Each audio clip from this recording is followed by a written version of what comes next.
there have been so many things that come to fruition that I have in my vision movie. I mean, it's just crazy. It's unbelievable. Welcome to King Moves. In chess, the king moves one step at a time, but that single move can change everything. Each week, we explore mindset shifts and simple actions that could lead to the next breakthrough in your business and life. I'm your co-host, Ethan King, from Atlanta, Georgia, USA. Entrepreneur, TEDx speaker, and best-selling author of Wealth Beyond Money. And I'm your co-host, Justin King, no relation to Ethan, from Cape Town, South Africa. Entrepreneur, speaker, and business growth strategist. Our journey crosses continents and cultures as we think out loud, challenge assumptions, and uncover the small moves that create big momentum. Welcome to King Moves. Let's start the conversation. All right, so here we are at the end of another year, the beginning of a new year.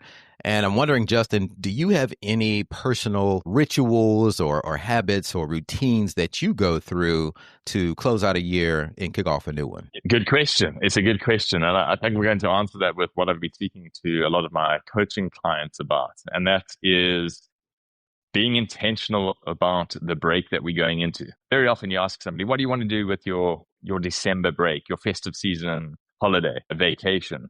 And everyone will be, I want to relax. I want to spend time with my family. I want to drink beer. I want to eat, whatever it is, but just have chill times. We get to spend time on the beach at this time of the year in South Africa, which is amazing. I know you guys in the Northern Hemisphere have to start wrapping up. But what I find very often happens is that's just a general idea of what you're wanting to do. So what I always say, just like we plan and we have intention going into a new year or planning for our businesses, how do we plan with intention what we're wanting to get out of our 2 weeks off or our 3 weeks off coming into this period? It's actually, for me right now, I'm going through the same process. It is thinking about and teeing up, what do I want to get from my 2 weeks off, from this downtime, from this time that I'm able to put my feet up and really just have more time to myself? What do I want to achieve in that time? And more importantly, what I think is worth doing, and I'm trying to do this more and more, and again, this is what I'm speaking to my clients about, in that time, spend less time thinking about your work and or your business, and spend more time defining the type of person you want to be in 2026 and how you want to feel come the end of 2026.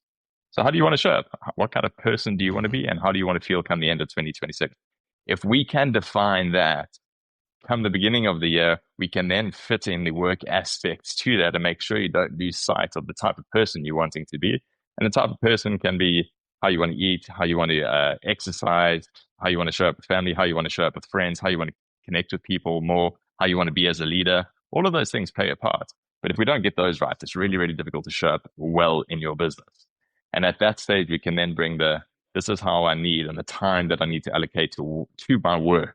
And this is how I'm going to show up there without that coming at the cost of the type of person you're wanting to be and the way you're wanting to feel come the end of the year.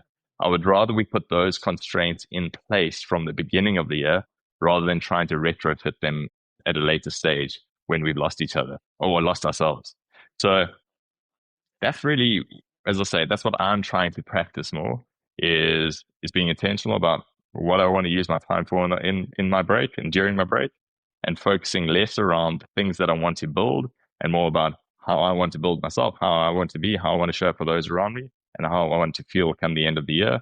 Because I feel that's going to put me in a really, really good space to hit the ground running for my work come the beginning of 2026. Yeah, that's great. And I love the intentionality behind that. I think that's the key here. The King move is to have intentionality around it and don't just vacation or Netflix and chill the whole time and just totally detach, but actually use this time to double down and come into the next year a stronger version of yourself. So what I like to do, and I love this time of year, not so much because of the holidays. A lot of that stuff I think is corny. My kids poke fun at me because I don't like all the Christmas music and stuff, but I like it because the world slows down, it gets a little bit quieter, and I have time to first reflect and look back on the past year, because I have to be intentional about doing that, because I naturally don't look backwards. I always look forward and where I want to go.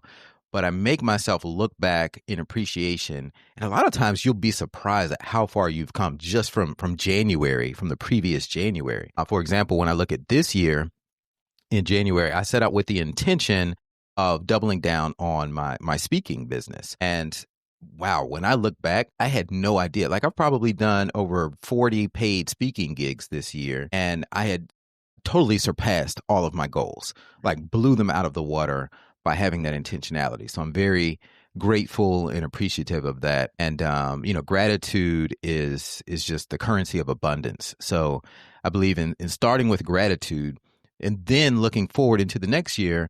And my framework there is very similar to yours. I sit down with my family, actually, and we each get a sheet of paper and we divide it into 6 quadrants. So what do you want to do in the new year? Who do you want to be? What do you want to have? What are some things you want to learn? And then what do you want to change? Maybe change about yourself or change about the world or the community around you. And then give. What are some things you want to give to, either giving of your time or money or resources? So do, be, have, learn, change, give.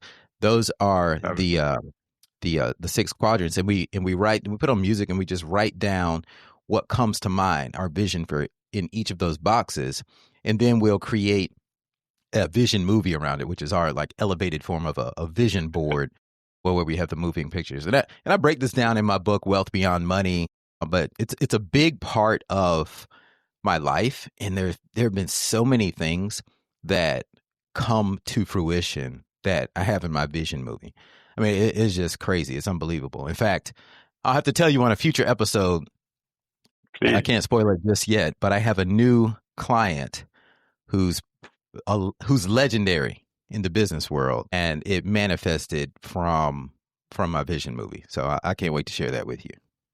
Yeah, I'm looking forward to having that conversation and finding out more. Awesome. All right. Well, thanks, Justin. This has been great. I think it's always helpful to, this is a very important time of year for everyone. I hope you found value listening to this and that you apply this king move to your life of being intentional about the person you want to become in 2026. That's a wrap for today's episode of King Moves. Remember, in chess, like in business, one right move can change everything. Take today's action step, make your move, and build momentum. If you found value in today's episode, share it with someone who's ready for their next breakthrough. And don't forget to subscribe so you never miss our weekly conversations. Until next time.